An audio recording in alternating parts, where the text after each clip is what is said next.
وہاں اپنی والدہ اور بیوی کو ساتھ لیے امام علی مقام رضی اللہ تعالیٰ عنہ کی بارگاہ میں حاضر ہوتے ہیں۔ وہاں کی والدہ نے امام علی مقام رضی اللہ تعالیٰ عنہ کی خدمت میں عرض کیا، حضور میری زندگی کی کمائی میرا صرف ایک یہی بیٹا ہے، مدت ہوئی اس کا باپ اس دار فانی سے کوچ کر گیا، میں نے اس کو بڑی محنتوں اور مشقتوں سے پال کر جوان کیا ہے، ابھی اس کی شادی کو صرف 17 دن ہوئے ہیں، حضور میدان جہاد میں جانے کی اجازت دیں تاکہ یہ اپنی عزیز و ترین جان کو آپ کے قدموں پر قربان کر سکے۔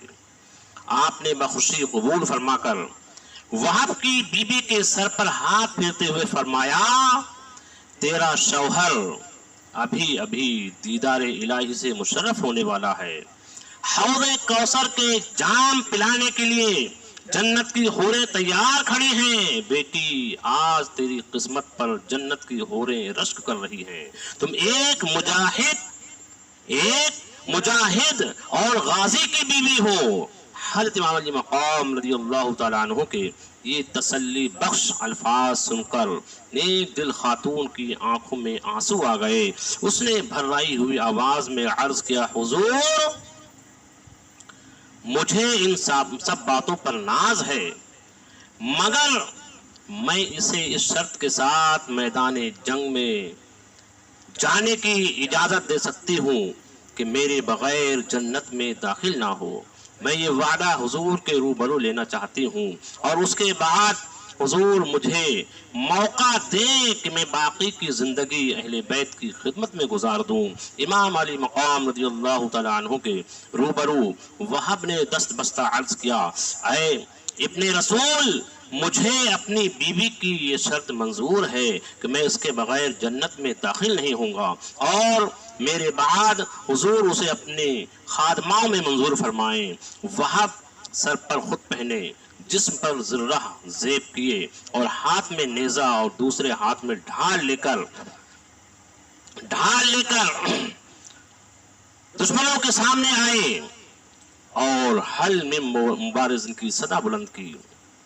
اس نوجوان کی ہیبت کو دیکھ کر دشمنوں کے دل دہل گئے، آپ دیر تک مقابل طلب کرتے رہے، مگر لشکر اعداء میں سے کسی کو سامنے آنے کی جرت نہ ہوئی۔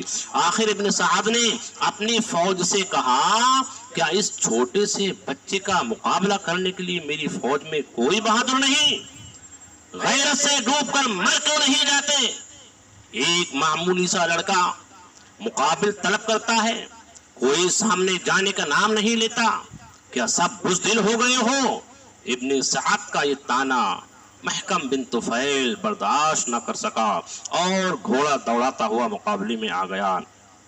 اس نے آتے ہی وہب پر نیزے کا وار کیا، وہب نے اس کا نیزہ پکڑ کر اس زور سے کھینچا کہ وہ گھوڑے سے گر گیا۔ وہب کی تلوار بجلی کی طرح اٹھی اور ایک ہی وار میں اسے واصل جہنم کر دیا۔